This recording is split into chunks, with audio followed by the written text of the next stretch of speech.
Central Texas is sprawling with growth. Buildings and roads are being constructed and reconstructed every day.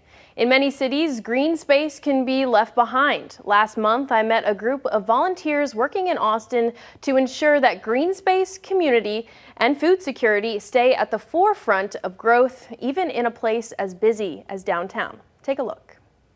Taking a stroll on Lady Bird Lake, you're surrounded by nature, and at times you can forget that a few steps away lies huge high-rises and a concrete jungle of streets and highways. So these are all going to be, I believe, mission grapes, so that's going to be native to Texas. Just like the trail, hidden natural gems can be found all across the city of Austin.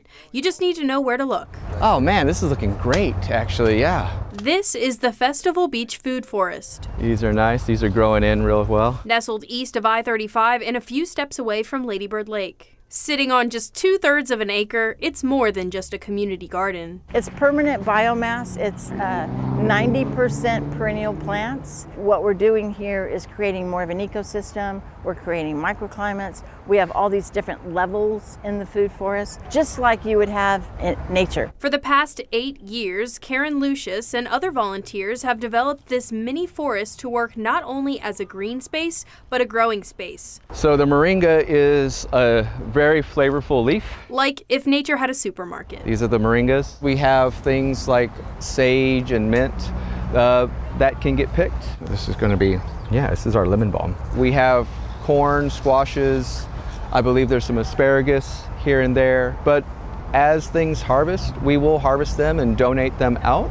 The forest is almost completely volunteer-led, adding on 3 paid positions as of this year. The growth doesn't stop there. They just got approved to spread the food forest into the rest of their pre-existing lot, tripling the grounds to almost 3 acres. It won't be as densely planted. Some areas will look like this. Other areas will be like a wildflower meadow or an education space. But as the food forest is set to expand, Austin is still booming around it.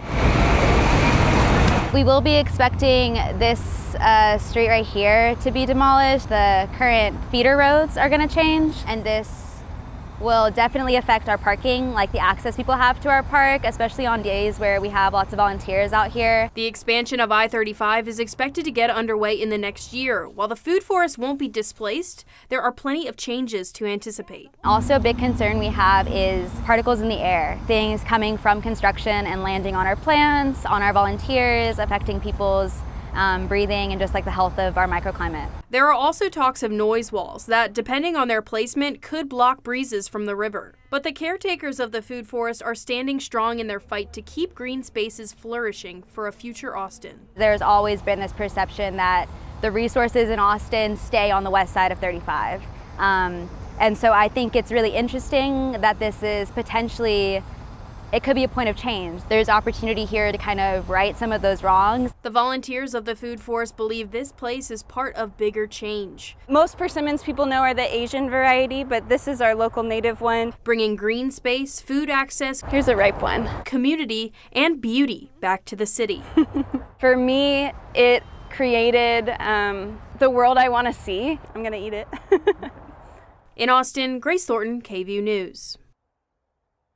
The Festival Beach Food Forest holds big work days on their grounds every second Saturday of every month, and they also do a ton of different things, like they have yoga there on Sundays. Ooh. They can take you through the forest and you'll learn about the medicinal plants that they have. You can make teas. They just know everything over there, and they're always looking for volunteers, and you can find all that info on our website. Who knew? There's mint and sage just out there. I know, it's really cool, and they have it all planted and labeled, and they just really know everything about there. And it's really important to keep those green spaces around, and I'm glad that they're also building on that. And I'm glad you did a story to raise our awareness. Yes.